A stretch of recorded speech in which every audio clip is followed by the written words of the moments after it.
Nancy ক্লাসে পাশাপাশি বসে আছে। ন্যান্সি তখন তেকে বলল, জানো তে, সামনে ভালোবাসা দিবস, ওই দিনই না জাঙ্কুক স্যারকে আমি একটা চিঠি দেব ভাবছি। সেখানে আমার মনের সব কথা লেখা থাকবে। ভালোবাসার কথা বেশি দিন চেপে রাখতে নেই।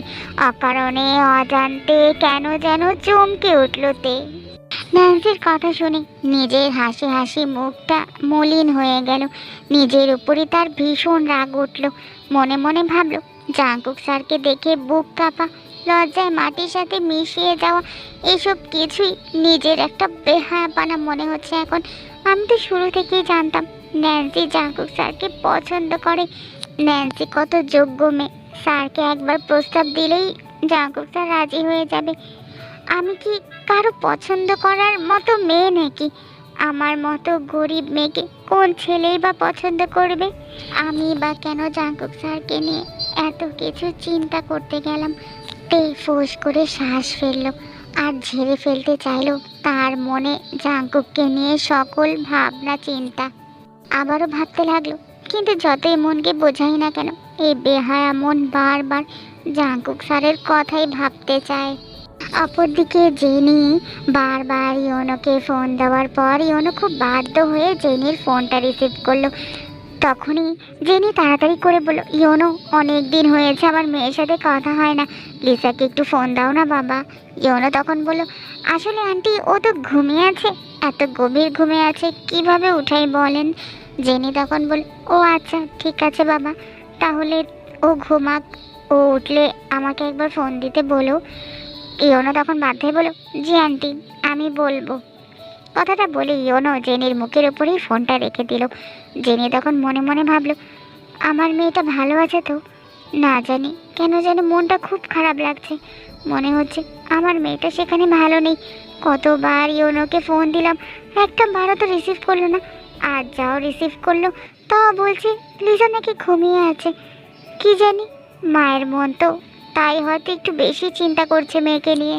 এদিকে জিমিন চুপি চুপি জাঙ্কুকের রুমে গেল। সুগাকে বসে থাকতে দেখে বলল, এই যে ঢ্যাঁড়স, আপনার সাথে আমার একটা কথা আছে। সুগা তখন হাসলো আর বলল, জি বলুন, কি বলবেন? আসলে আপনার বন্ধু, মানে ওই জাঙ্কুক স্যার, ওনার কি কোনো গার্লফ্রেন্ড আছে? কথাটা শুনে সুগা একটু ভ্রু বাঁকালো আর বলল, কেন হঠাৎ করে এই প্রশ্ন, বলুন তো। জিমিন মাথা নাড়িয়ে বলল, না মানে আমার খুব দরকার ছিল, বলুন না, ওনার কি কোনো গার্লফ্রেন্ড আছে নাকি, বা কোনো ক্রাশ এরকম কিছু আছে? সুগা তখন বলল, আসলে মানে ঠিক গার্লফ্রেন্ড না, তবে জাঙ্কুকের একটা মেয়েকে অনেক পছন্দ, আই মিন ভালোবাসে মেয়েটাকে, আর সেই মেয়েটার জন্য নাকি সব করতে পারবে।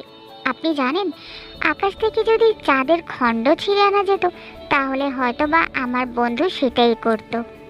কথাটা শুনে জিমিনের মনটা খারাপ হয়ে গেল। জিমিন তখন বলল, ও আচ্ছা, কাকে পছন্দ করে সেই মেয়েটিকে? আমি কি সেই মেয়েটাকে চিনি? সুগা তখন বলল, আমার বন্ধু তো এগুলো কথা বলতে নিষেধ করেছে, এটা তো বলা যাবে না। জিমিন তখন অনেক বিনয় অনুনয় করে বলল, প্লিজ প্লিজ প্লিজ আমাকে বলুন না, আমি কথা দিচ্ছি আমি জাঙ্কুক স্যারকে কিচ্ছু বলবো না, প্লিজ আপনি বলুন না। আমার কি মনে হয় জানেন, আপনার জাঙ্কুক স্যার আমার বান্ধবী তেকে ভীষণ পছন্দ করে, তাই তো আপনাকে এই কথাগুলো আমি জিজ্ঞেস করলাম। সুগা তখন জিমিনকে দেখে বলল, আরে আপনি কি করে বুঝলেন এটা? জিমিন তখন লাফ দিয়ে উঠলো আর বলল, এর মানে আমি ঠিক বলেছি, সত্যি বলছেন জাঙ্কুক স্যার সত্যি তেকে পছন্দ করে? সুগা তখন হেসে বলল, জি মিস জিমিন, আপনি ঠিক ধরেছেন, আমার জাঙ্কুক বন্ধু আপনার বান্ধবী তেকে পছন্দ করে। কথাটা শুনে জিমিন খুশিতে লাফালাফি করতে লাগলো আর বলল, সত্যি আমার যে কি খুশি লাগছে আপনাকে বলে বোঝাতে পারবো না। এই জাঙ্কুক স্যারের সাথে তেকে যা মানাবে না, দুজন নিখুঁত মানব মানবী যখন পাশাপাশি দাঁড়াবে, কি আশ্চর্য সুন্দর লাগবে, তাই না? সুগা তখন জিমিনের সাথে হাসলো আর বলল, আপনি ঠিক বলেছেন, তাদের দুইজনকে বেশ মানাবে। জিমিন তখন বলল, আচ্ছা, জাঙ্কুক স্যার যখন তেকে এতই পছন্দ করে, তাহলে উনি তেকে এখনো নিজের মনের কথা বলে নাই কেন? সুগা তখন বলল, হতে পারে জাঙ্কুক কোনো ওরকম সুযোগ খুঁজছে, সেই সুযোগ আসলে অবশ্যই সে তার মনের কথা বলে দিবে। রাত নিশুতি হতেই তের ছটপটানি বাড়ল। বোকা মেয়েটা আজ হাড়ে হাড়ে বুঝে ফেললো জাঙ্কুকের প্রেমে পড়তে বাকি নেই তার। এই নিয়ে অস্বস্তির সাথে সাথে ভীষণ রকম লজ্জায় পড়েছে তে। সারা জীবন শিক্ষককে নিজের বাবার সমতুল্য মনে করলো, বাবার মতো সম্মান দিয়ে আসলো, আর শেষে কিনা এই স্যারের প্রেমেই ডুবলো। ছি ছি ছি, কত জ্ঞান দিয়েছিল ন্যান্সিকে, আর এখন নিজেই জাঙ্কুক স্যারের প্রেমে পড়ে গেল। ইসরে, এত বড় একটা ভুল কি করে করলাম আমি? ন্যান্সি স্যারকে এত পছন্দ করে জেনেও জাঙ্কুক স্যারের প্রেমে পড়লাম কি করে? ইস, ন্যান্সি জানলে ভীষণ কষ্ট পাবে। তে বিছানায় বসে পড়লো আর ভাবতে লাগলো, মনের কাছে মানুষ এত অসহায় কেন? এই যে চাইলেই নিজের মনকে নিয়ন্ত্রণই করতে পারছে না, চাইলেই নিজের মনকে ধরে আটকানো যাচ্ছে না, অন্যের প্রতি এতটা বেশি নির্ভরশীল কি করে হয়ে গেল আমার মন? এত অবাধ্য হচ্ছে কেন আমার মন? বারবার জাঙ্কুক স্যারকে কেন দেখতে চাইছে? তে মনে মনে ভাবতে লাগলো, আমি যে জাঙ্কুক স্যারের প্রেমে পড়েছি এই কথা আমি কাউকে জানতে দিব না, এমনকি জিমিনকেও না। স্যারের প্রেমে পড়েছে এসব শুনলেই পুরো পৃথিবী আমাকে নিয়ে হাসবে। তবে আজ জাঙ্কুক স্যার কলেজে আসলো না কেন? ওনাকে তো আজকে বাসা থেকে বেরও হতে দেখলাম না, কোথায় গেল উনি? তের ভাবনার মাঝে হঠাৎ করে পরিচিত কণ্ঠস্বর ভেসে উঠল। তে দৌড়ে তার বাসার দরজা খুলে বাইরে দাঁড়ালো আর দেখলো জাঙ্কুক দাঁড়িয়ে আছে। জাঙ্কুককে দেখে তের ভীষণ ভালো লাগছে, মনে মনে ভাবলো স্যার কোথায় গিয়েছিল আর হুট করেই বা কোথা থেকে চলে আসলো। তখনই জাঙ্কুক ঘরের কলিং বেল বাজাতে সুগা গেট খুলে দিল আর বলল, কী রে, কই ছিলি রে ভাই তুই? সকাল থেকে দেখলাম না তোকে। আরে ঢাকায় গিয়েছিলাম। ঢাকায়? হঠাৎ ঢাকা কেন? আরে ভাই, আমাকে তো একবার বলেও যেতে পারতি নাকি? জাঙ্কুক তখন বিরক্ত হয়ে বলল, আরে ধুর, এমন করছিস যেন আমি তোর বউ। যত সব, মেয়েদের মতো না করে ভিতরে ঢুকতে দে। কথাটা বলেই জাঙ্কুক ঘরের ভিতরে ঢুকে গেল। তে জাঙ্কুকের কোনো কথাই শুনলো না, শুধুমাত্র এক দৃষ্টিতে জাঙ্কুকের দিকেই তাকিয়েছিল। ঠিক তখনই জিমিন তার পাশে এসে দাঁড়ালো আর বলল, দেখা শেষ? কথায় থতমত খেয়ে গেল তে আর বলল, কি কি কি দেখা শেষ মানে কি কি কি বলিস? আরে আমাকে আর বোকা বানাস না রে বান্ধবী, আমি তো জানি তুই দাঁড়িয়ে দাঁড়িয়ে তোর ওই জাঙ্কুক স্যারকে দেখছিলিস, তাই না? তে তখন বলল, কি কি কি বলিস? আমি কাউকে দেখছিলাম না, ঢং করিস না। তুই যে এতক্ষণ দাঁড়িয়ে দাঁড়িয়ে জাঙ্কুক স্যারকে দেখছিলি তা আমি খুব ভালো করেই জানি। তে খুব বেশি মিথ্যা বলতে পারলো না। জাঙ্কুক যেভাবে স্পষ্টভাবে কথা বলে অমন তো একেবারেই না। জিমিন তখন তেকে জোর করে নিজের দিকে ঘোরালো আর বলল, তে সত্যি করে বল তো, তুই জাঙ্কুক স্যারের প্রেমে পড়েছিস? তে অসহায় ন্যায় মাথা নাড়ালো, উপচে পড়া মনের কষ্ট নিয়ে বলল, বিশ্বাস কর জিমিন, আমি একদমই চাইনি এমনটা করতে, কিন্তু কিভাবে যে অঘটনটা ঘটে গেল, মনে হচ্ছে জাঙ্কুক স্যারের এত কাছাকাছি থাকা আমার উচিত হয়নি। দিনের পর দিন ওনার সাথে যাতায়াত করা, ওনার এক একটা কাজ কথায় মুগ্ধ হয়েই হয়তো আমি ওনার প্রেমে পড়ে গেছি। আমার যে কি লজ্জা লাগছে এখন। জিমিন তখন মুখ বাঁকিয়ে বলল, প্রেমে পড়েছিস? কেন পড়েছিস? কী জন্য পড়েছিস? এসব তো আমাকে বলে লাভ নেই তে, তোর এই কাজে আমি ভীষণ কষ্ট পেয়েছি। তে তখন উদ্বিগ্ন চোখে চাইলো আর বলল, কষ্ট পেয়েছিস? আমি আবার কি করলাম? জিমিন চোখ মুখে রাগ এনে বলল, কি করলাম আবার জিজ্ঞেস করছিস? তুই তোর স্যারের প্রেমে হাবুডুবু খাচ্ছিস, অথচ আমাকে জানতে হলো এভাবে জোর করে। এই আমি না তোর বেস্ট ফ্রেন্ড? এই বন্ধুত্ব নিয়ে আমি আবার বড়াই করি? ছি। তে তখন বলল, জিমিন বিশ্বাস কর, আমি আমি লজ্জায় বলি নাই রে, আমি কিছু শুনতে চাই না, বললাম তো আমি ভীষণ কষ্ট পেয়েছি, সাথে অনেক রাগও করেছি, ব্যাস। তে তখন বলল, কি করলে তোর রাগ ভাঙবে বল, আমি সেটাই করব। ঠিক আছে, এক কাজ কর, তুই জাঙ্কুক স্যারকে তোর মনের কথাটা বলে দে, তাহলে আমার রাগটা ভেঙে যাবে। ছি, কি বলিস তুই? আমি ওনাকে আমার মনের কথা বলতে পারবো না। আরে মুখে বলতে হবে না, একটা কাগজে লিখে ওনাকে দিয়ে দে না। না না জিমিন, আমি সেটাও পারবো না। পরের দিন সকালে ইয়োনো অফিস থেকে ফিরলো ক্যাটরিনাকে সাথে নিয়ে এসেছে তা দেখে লিসার ভীষণ রাগ উঠল। লিসা তখন রেগে ইয়োনোকে বলল, ইয়োনো তুমি ক্যাটরিনাকে সাথে করে কেন নিয়ে এসেছো? আমাকে তো কখনো কোথাও ঘুরতে নিয়ে যাও না, তাহলে এই মেয়েকে সাথে নিয়ে নিয়ে কেন ঘোরো? ইওনো তখন রেগে গেল আর বলল, তোমার বাজে কথা শোনার সময় নেই আমার। কথাটা বলেই সে শাওয়ার নিতে চলে গেল। ক্যাটরিনা তখন লিসার কাছে আসলো আর বলল, হে লিসা, কেমন আছো? লিসা তখন বলল, তোমার লজ্জা করে না অন্যের জামাইয়ের সাথে এভাবে ঘুরে বেড়াতে? হে ইউ, মুখ সামলে কথা বলো, ঠিক আছে? শোনো, আমি ওর ওয়াইফ। আমি চাই না আমার স্বামীর ধারের কাছে কোনো মেয়ে আসুক। আমি ওর গার্লফ্রেন্ড, ওর ধারের কাছে আমি আসবই। ইওনো আমাকে ভালোবাসে, বুঝেছো? কথাটা শুনে লিসার ভীষণ রাগ উঠল। সে ইওনোকে ওয়াশরুম থেকে বের হওয়ার সাথে সাথেই বলল, এই এই ক্যাটরিনা কি বলছে? ও নাকি তোমার গার্লফ্রেন্ড? তখন ইওনো বলল, আরে কি বলো, ও আমার ফ্রেন্ড, গার্লফ্রেন্ড হবে কেন? তখনই লিসা বলল, তুমি আমাকে বোকা বানাচ্ছ, তাই না? বিয়ে হয়ে যাওয়ার পরও, বিবাহিত পুরুষ হয়েও বউকে রেখে নিজের গার্লফ্রেন্ডকে নিয়ে ঘুরে বেড়াচ্ছ। থাকবো না আমি তোমার সাথে। তোমার মতো চরিত্রহীন মানুষের সাথে আমি সংসার করব না। ইওনো তখন লিসার গালে থাপ্পড় মেরে বলল, তোর এত বড় সাহস, তুই নিজে একটা চরিত্রহীন হয়ে তুই আমাকে এগুলো বলিস? ভুলে যাস না, তুইও বিয়ের আগে একটা ছেলের সাথে ইটিস পিটিস করতিস, তাও আমি তোকে বিয়ে করেছি, এটাই তোর কপাল। লিসা তখন বলল, বিয়ে করে কি আমার উপর দয়া করেছো নাকি? হ্যাঁ, তোর মতো মেয়েদেরকে দয়াই করেছি আমি। তুই কি মনে হয় রে, তুই একটা ছেলের সাথে ইটিস পিটিস করবি আর আমার ঘর বাড়ি সম্পত্তি দেখে বিয়ে করে নিবি, আর আমি তোকে বইয়ের মর্যাদা দিব, ভালোবাসবো তোকে? তোর মতো এরকম লোভী মেয়েদের সাথে এরকমই হওয়া উচিত ছিল। লিসা তখন বলো, ঠিক আছে, এতই যদি আমাকে নিয়ে সমস্যা হয় তো আমাকে নিজের মায়ের বাসায় রেখে দিয়ে আসো। আমি আমার মায়ের বাসায় থাকবো না আমি তোমার মতো চরিত্রহীন লম্পট একটা ছেলের সাথে।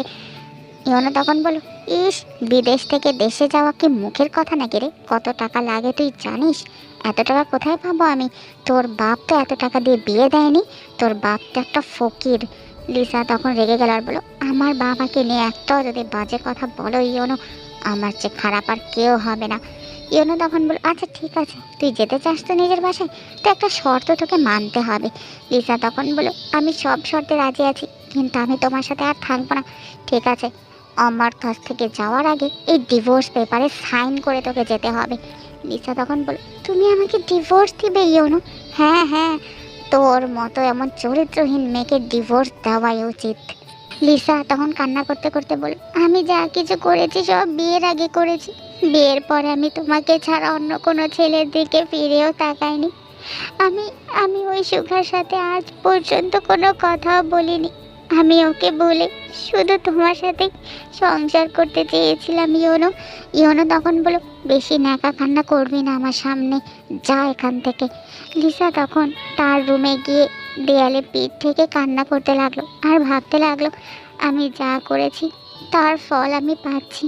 সুগা আমাকে এত ভালোবাসতো, তার ভালোবাসাকে উপেক্ষা করে আমি টাকার লোভে নিজের জীবনকে সুন্দর করার জন্য এই ইওনোকে বিয়ে করেছিলাম। ভেবেছিলাম তার সাথে বিয়ে করে আমি অনেক আরামে থাকবো, সুখে থাকবো, কিন্তু আমি তো আমার জীবনে সব কিছুই হারালাম।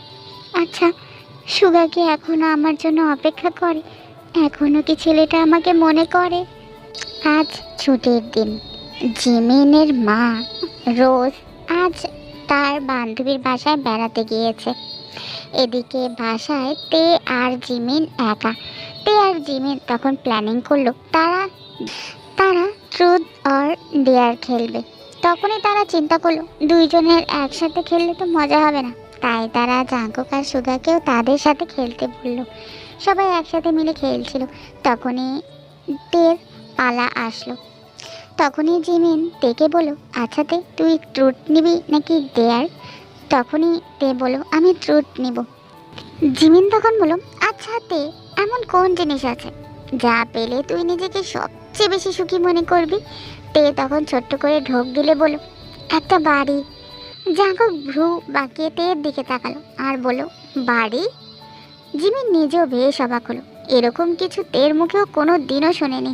তে দীর্ঘশ্বাস ফেললো আর বলল, আমার নিজের নামে একটা বাড়ি চাই আমি।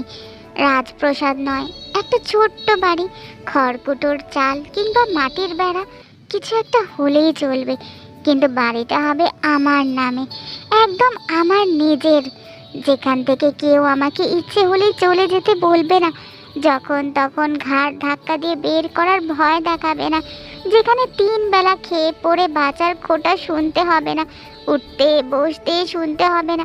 আমি এখানকার আশ্রিতা, যে বাড়িতে কারো বোঝা হয়ে নয়, আমি আমার মতো করে থাকবো, না খেয়ে থাকলেও যেখানে দিন শেষে একটু নিশ্চিন্তে শ্বাস নিতে পারবো। রাতের বেলা মেঝেতে মাথা রেখে ঘুমালেও মনে হবে আমি তো আমার বাড়িতেই আছি। এই বাড়ি থেকে কেউ আমাকে কোনো দিনও তাড়িয়ে দিতে পারবে না, কেউ না। বলতে বলতে তীর কণ্ঠ ভেজে এলো, কথার শেষে এক ফোঁটা জল চোখ থেকে গড়িয়ে পড়ল। সবার সামনে মেয়েটা আর বসে থাকতে পারলো না, অন্ধকারে দৌড়ে চলে গেল। জিমিনের নিজেও কান্না পেল। সুগার হাসি হাসি মুখটা বিলীন হয়ে গেল। সুগা আর জিমিন একসাথে ফিরে তাকালো থম ধরে বসে থাকা জাঙ্কুকের দিকে। জাঙ্কুক কিছু না বলে চুপ করে তার ঘরে চলে গেল। বুক ফুলিয়ে ভারী দম ফেলল। এরপর কি মনে করে হাতে ফোনটা নিয়ে তার বাবাকে ফোন দিয়ে বলল, গাজীপুরে একটা ফ্ল্যাট চাই আমার। হেসে ফেললো নামজুন, দুপাশে মাথা নেড়ে বলল, ঠিক সেই জায়গায় এসে দাঁড়ালে তাহলে। আমি তো আগেই জানতাম তোমার দ্বারা এসব হবে না। সারা জীবন রাজপ্রাসাদে ঘুমিয়ে ভাড়া ঘরে থাকার মতো ছেলে তো তুমি না। জাঙ্কুক আবারও বলল, দেখুন মন্ত্রীমশাই, আমার হাতে সময় নেই কাজটা করার জন্য। কবে কখন আসতে হবে বলুন। ছেলের কণ্ঠস্বরে নামজন কিছুটা চুপ হয়ে গেল। আবারও বলল, ঠিক আছে, বুঝতে পেরেছি। তা ফ্ল্যাটটা তুমি কি কারণে নিচ্ছ জানতে পারি? নিজের এত বড় বাসা ছেড়ে সেখানে ফ্ল্যাট নেওয়ার মানেটা কি? জাঙ্কুক তখন বলল, সেটা জেনে তোমার কোনো লাভ নেই বাবা। ছেলের কণ্ঠস্বরে কপাল টান টান করলো নামজন। আগের চেয়েও মুখভঙ্গি গুরুতর হলো তার। মনে মনে ভাবলো, ব্যাপারটা কি? এই না জাঙ্কুক কাল বলে গেল সে এসব মাস্তানিতে নেই, এখন থেকে ভদ্র ছেলের মতো শিক্ষকতা করবে, আবার আজকেই বলছে এসব, বিনিময়ে ফ্ল্যাটও চাইছে। নামজনকে চুপ থাকতে দেখে জাঙ্কুক তখন বলল, কি হলো ড্যাড, বলো কিছু। নামজন বলল, তাহলে ফ্ল্যাটটা আমি তোমাকে কাজের বিনিময়ে দিব নাকি গিফট হিসেবে? জাঙ্কুক তখন বলল, টাকাগুলো আমি তোমার কাছ থেকে এমনি এমনি নিতে চাই না ড্যাড, এই টাকাগুলো আমি তোমার কাছ থেকে ধার হিসেবে নিচ্ছি। নামজন রেগে গেল আর বলল, মানে তোমার আর আমার মধ্যে আবার এসব ধার দেনা শব্দ আসছে কেন? আমি তো বললাম। তখনই জাঙ্কুক বলল, আসছে বাবা, তার কারণ আছে। এই ফ্ল্যাটটা আমার বিশেষ দরকার, যেটা আমার জীবনের বিশেষ কারোর জন্য নেব। তাই এখানে আমার বাবার টাকা ক্ষমতা কোনো কিছুকেই আমি কাজে লাগাতে চাই না। তা কার জন্য নেবে শুনি? তুমি তো আবার খুব ত্রাণকর্তা ভাবো নিজেকে।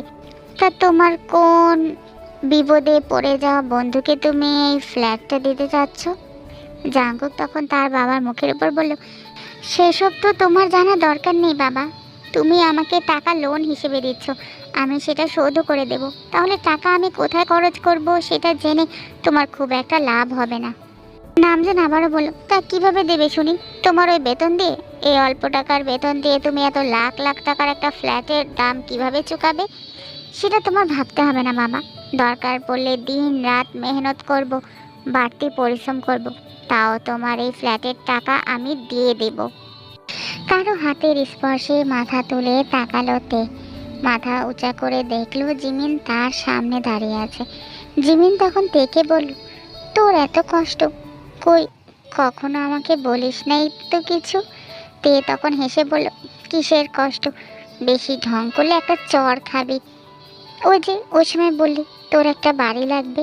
তে তখন হাসলো আর বলল, আরে পাগলি, খেলার সময় কি বলতে কি বলেছি আমার নিজেও মনে নেই। ওসব কথা নিয়ে ধরে থাকলে হবে নাকি? জিমিন তখন রেগে বলল, ও আচ্ছা, তার মানে তুই বলতে চাস যে তোর মধ্যে কোনো কষ্ট নেই? না জিমিন, আমার কোনো কষ্ট নেই। কথাটা শুনে জিমিনের মেজাজটা খারাপ হয়ে গেল। গাল ফুলিয়ে চুপচাপ পড়ার টেবিলে বসে পড়ল। পরের দিন সকালে নামজন আসলো জাঙ্কুকের সাথে দেখা করতে। দেখতে চায় তার ছেলে কেমন পরিবেশে থাকে। জাঙ্কুক অনেক আগেই কলেজের উদ্দেশ্যে বের হয়েছে। বাসায় শুধুমাত্র সুগা ছিল। নামজুন দরজা নক করতেই সুগা বিরক্ত হয়ে দরজা খুলে দেখলো নামজন দাঁড়িয়ে আছে। নামজনকে দেখে সুগা কিছুটা থতমত খেলো। সালাম দিয়ে ভেতরে প্রবেশ করতে বলল। নামজন ভীষণ বিরক্ত হয়ে বলল, ও আচ্ছা, তার মানে জাঙ্কুক এখানে থাকে? আর তুমিও তাহলে জাঙ্কুকের সাথেই থাকো? জি আঙ্কেল, আমি জেকের সাথেই থাকি। আপনি ভিতরে আসুন না আঙ্কেল, আমি জাঙ্কুককে ফোন দিচ্ছি। কথাটা বলেই সুগা ভেতরে চলে গেল। নামজন ভেতরে যাবেই ঠিক তখনই দেখল পাশের ফ্ল্যাট থেকে তে তাড়াহুড়া করে বের হয়ে দাঁড়িয়ে আছে। ঘড়ি দেখছে বারবার আর বিড়বিড় করে বলছে, ইস, নিশ্চয়ই জাঙ্কুক স্যার আমার অনেক আগে বেরিয়ে গেছে। আমার আজকে কলেজ যেতে এত লেট হয়ে গেল। তাড়াহুড়া করে তেকে সিঁড়ি থেকে নামতে দেখলো। নামজনের কেমন যেন সন্দেহ হলো। মনে মনে ভাবলো, ও, পাশের ফ্ল্যাটে তাহলে এত জোয়ান মেয়েরাও আছে। নামজনের কেন যেন সন্দেহ হলো। জিমিনদের দরজাটা তখনও খোলা। কি মনে করে সেদিকটা এগোলেন নামজন। মাথা নামিয়ে ভেতরে উকি দেওয়ার চেষ্টা করতেই সামনে পড়ল জিমিন। জিমিন বের হচ্ছিল তখন। দুজনেই মুখোমুখি থমকালো। নামজন থতমত খেলো। এভাবে মেয়েদের ঘরে উকি দেওয়া একেবারে নিন্দনীয় কাজ। ব্যাপারটা নামজনের ইমেজের সাথেও যায় না। নামজন সাফাই দিয়ে বলল, সরি, আসলে আমি দেখছিলাম এ বাড়িতে কে কে থাকে, কিছু মনে করো না। জিমিন সাড়া দিল না। কথাবার্তা ছাড়া এরকম হাঁ করে রইল। নামজন খুব মুশকিলে পড়লেন এবার। সঠিক উত্তর ভেবে পেলেন না। ভাবতে লাগলো, কেন যে দেখতে এলাম এখানে, কি দরকার ছিল এত তদন্তের, কি না কি ভেবে বসে এই মেয়েটা। নামজন তখন আবারও বলল, আসলে আমার ছেলে এই পাশের ফ্ল্যাটে থাকে তো, তাই দেখছিলাম ওর পাশাপাশি কারা থাকে, এই আর কি। জিমিনের কানে ওসব গেল না। কি যেন ভাবছে মেয়েটা। জিমিন তখন খুব আশ্চর্য হয়ে বলল, আপনি স্বরাষ্ট্রমন্ত্রী জিওন নামজন না? নামজন কিছুটা স্বস্তি পেলেন এবার। যাক, ওনাকে চেনে তাহলে মেয়েটা, ভুল বোঝার কথা নয়। নামজন মৃদু এসে বলল, হ্যাঁ। জিমিন আবারও কিছু বলতে যাচ্ছিল, কিন্তু থেমে গেল। আবারও সতর্ক কণ্ঠে নামজনকে বলল, আপনার ছেলে পাশে ফ্ল্যাটে থাকে মানে? এখানে তো জাংকুক স্যার, এতটুকু বলতেই নামজন তখন বলল, হ্যাঁ হ্যাঁ, জাংকুকই তো আমার ছেলে। জিমিন হোঁচট খেলো। ভীষণ বিভ্রান্তিতে পড়ল সে। সব এলোমেলোভাবে তার মাথার উপর দিয়ে যাচ্ছে। ধরপড় করে বলল, কি বলছেন কি? আমি যে শুনেছিলাম আপনার ছেলের নাম জেকে। নামজন নির্দ্বিধায় বলে দিলেন, হ্যাঁ, জাংকুকের ডাকনামই তো জেকে।